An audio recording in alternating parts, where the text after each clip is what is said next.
Hi friends, welcome to my channel SamayalStories by Suku. இன்னைக்கு நம்ம சூப்பரான டீ டைம் ஸ்நாக் வாழைப்பூ வடை எப்படி செய்யலாங்கள தான் பார்க்கலாம். வாங்க வீடியோக்குள்ளே போகலாம். வாழைப்பூ வடைக்கு தேவையான எல்லா இன்க்ரீடியன்ட்ஸும் எடுத்து வச்சாச்சு.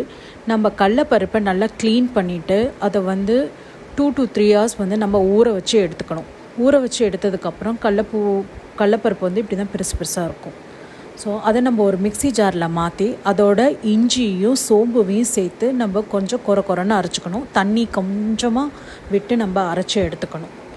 அதுக்கப்புறம் நம்ம வாழைப்பூவை கட் பண்ணி வச்சுருக்க 1 கப் வாழைப்பூவை நம்ம சேர்த்துக்கலாம். அதுக்கப்புறம் 1 கப் பொடியாக நறுக்கி வச்ச பெரிய வெங்காயத்தையும் நம்ம சேர்த்துக்கலாம்.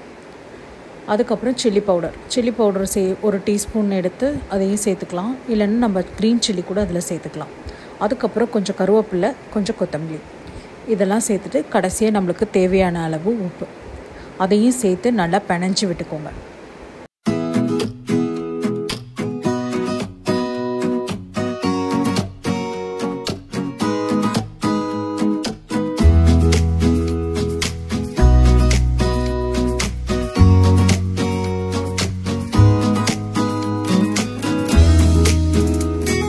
அதுக்கப்புறம் அது ஒரு 5 நிமிஷம் மூடி போட்டு வச்சுடுங்க.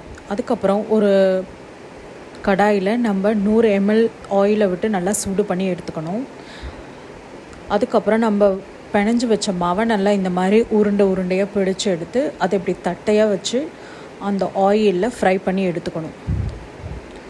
இதை சிம் டு மீடியம் அந்த ஃப்ளேம்லேயே இருக்கட்டும். ஏன்னா ரொம்ப ஹை ஃப்ளேமில் இருந்தால் உங்களுக்கு தீஞ்சு போயிடும்.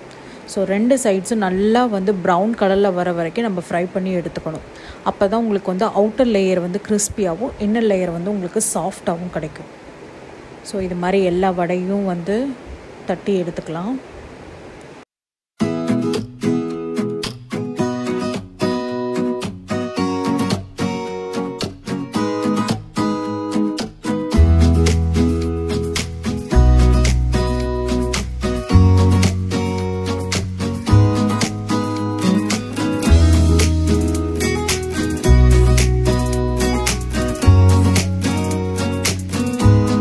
இப்போ உங்களுக்கு சூடான சுவையான வாழைப்பூ வடை ரெடி ஆகிடுச்சு.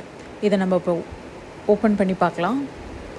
ஸோ பார்த்திங்கன்னா வெளியில் உங்களுக்கு கிறிஸ்பியாக இருக்கும், உள்ளே சாஃப்டாக இருக்கும். கண்டிப்பாக இதை ட்ரை பண்ணி பாருங்கள். ட்ரை பண்ணி பார்த்துட்டு கமெண்ட்ஸில் சொல்லுங்கள்.